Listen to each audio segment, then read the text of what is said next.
President Trump formally signed an executive order on his auto tariffs threat, and this move comes ahead of a July 9th deadline for the pause in Trump's reciprocal tariffs announced on the 2nd of April.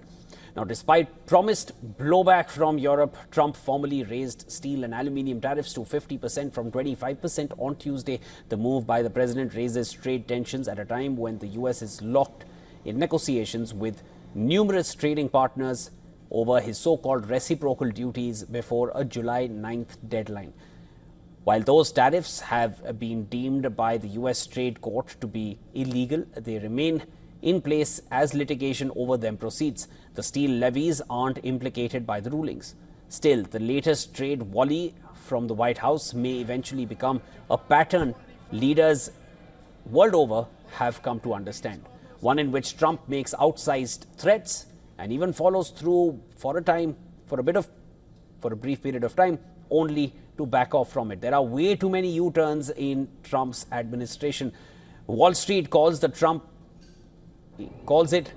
that Trump always chickens out, or TACO, taco, and some traders have made good money betting on his eventual retreats.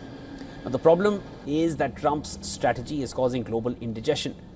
Data increasingly shows his game of chicken has tipped the world economy into a downturn, with the U.S. among the hardest hits. For more on this, Susan has more on us. In a bold escalation of his trade agenda, President Donald Trump has signed an executive order doubling down tariffs on imported steel as well as aluminum from 25% to 50%.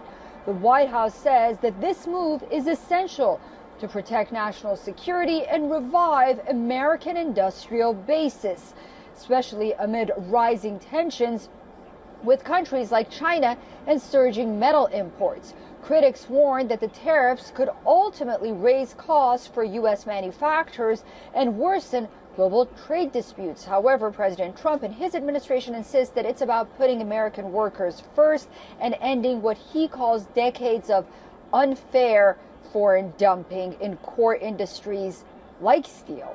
Susan Terfani reporting from New York for WION World.